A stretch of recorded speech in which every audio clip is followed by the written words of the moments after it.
الا وان لكل ملك حما الا ان حمى الله في ارضه محارمه الا وان في الجسد مضغة اذا صلحت صلح الجسد كله واذا فسدت فسد الجسد كله الا وهي القلب۔ یہ نعمان بن بشیر رضی اللہ تعالیٰ عنہ کی حدیث ہے۔ اس میں رسول اللہ صلی اللہ علیہ وسلم نے فرمایا کہ جسم میں ایک ٹکڑا ہے، اگر یہ ٹھیک ہوا تو پورا جسم ٹھیک بن جاتے ہیں، اور اگر یہ بگڑ جائے تو پورا جسم بگڑ جاتے ہیں۔ تو پھر رسول اللہ صلی اللہ علیہ وسلم نے فرمایا الا وہی القلب، وہ دل ہے، کیونکہ دل کے بارے میں رسول اللہ صلی اللہ علیہ وسلم نے فرمایا ان القلوب اساس الخیر والشر، دل یہ مرکز ہے خیر اور شر کی، یہ برتن ہے خیر اور شر کی، یہ مصدر ہے کفر اور شر کی، خیر اور شر کی۔ اس لیے علامہ ابن قیم رحمہ اللہ نے اپنی کتاب میں لکھے ہے کہ دل کی سلامتی کے لیے 5 چیزیں ضروری ہے۔ لا تتم سلامت القلب حتی یسلم من 5 اشیاء، یعنی دل اس وقت تک ٹھیک نہیں بنتے ہیں جب تک یہ 5 چیزیں سے محفوظ نہ ہو۔ دل کی 5 بیماریاں ہیں، جب یہ 5 بیماریوں سے ٹھیک نہیں ہوا اس وقت تک دل ٹھیک نہیں بنتے۔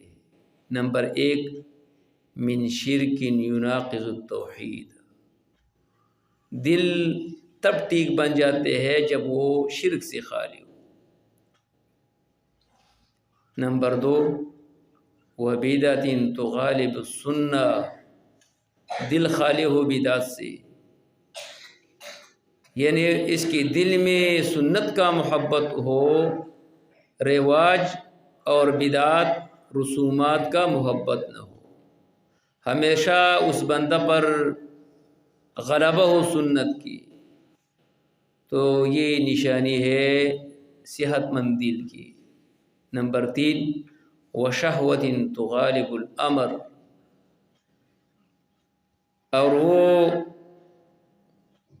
شہوت سے جو وہ غالب بن جاتے ہیں حکم پر، یعنی اللہ کے حکم جب اس پر غالب ہو شہوت پر تو یہ دل صحت مند ہونے کی نشانی ہے۔ نمبر 4 وغفلۃ تناقض الذکر، غفلت سے خالی ہو اور ہمیشہ اللہ کے ذکر میں رہتے ہو تو یہ صحت مند دل کی نشانی ہے۔ نمبر 5 وہوى یناقض الاخلاص، وہ خواہشات جو اخلاص کے منافی ہو،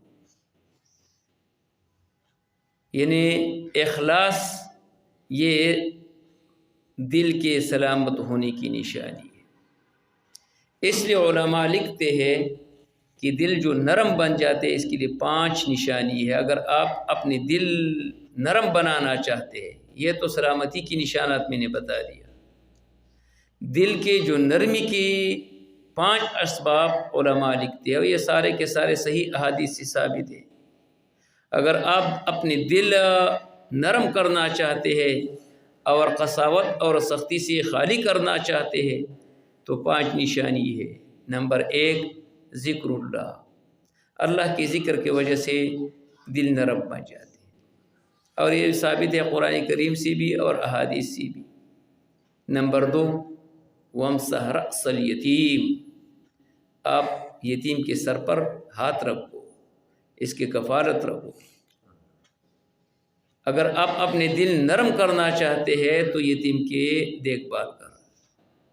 انا وکافل الیتیم، رسول اللہ صلی اللہ علیہ وسلم نے فرمایا کہ میں یتیم کے، وہ میرے ساتھ جو بندہ کفالت کرتے ہیں یتیم کے، وہ میرے ساتھ ایسے ہوں گی جنت میں۔ رسول اللہ صلی اللہ علیہ وسلم نے یہ ابہامہ اور صبابہ یعنی یہ 2 انگلیاں اٹھا کر کے اور بتایا کہ یہ جیسے یہ دونوں کے درمیان میں قربت ہے، تو یہ ایسے بندہ جو یتیم کے سرپرستی کرتے ہیں وہ میرے ساتھ جنت میں ایسی ہوں گے۔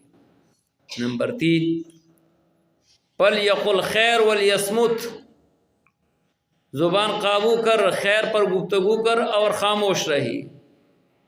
یہ جتنے آج کل جیلوں میں ہے وہ اپنے زبانوں کی وجہ سے ہے۔ رسول اللہ صلی اللہ علیہ وسلم فرماتے ہیں فَلْيَقُلْ خَيْرًا أَوْ وَلْيَصْمُتْ یا وَلْيَسْكُتْ، اگر گفتگو کرنا ہے تو خیر پر گفتگو کر ورنہ خاموش رہی۔ اور نمبر 4، نوافل اکیلے میں ادا کر۔ اکیلا نوافل یہ 25 درجہ زیادہ ہے ان نوافل سے جو بندہ لوگوں کے سامنے پڑھ لیتے ہیں۔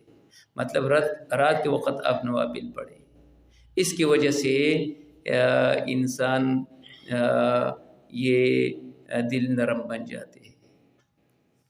اور نمبر 5، وَبَرًّا بِوَالِدَتِهِ، یعنی والدین کے احترام کرنا، والدین کی خدمت کرنا، اس کے ساتھ نرم گفتگو کرنا اور اس کی بے ادبی نہ کرنا، یہ اس کی وجہ سے دل نرم بن جاتے ہیں۔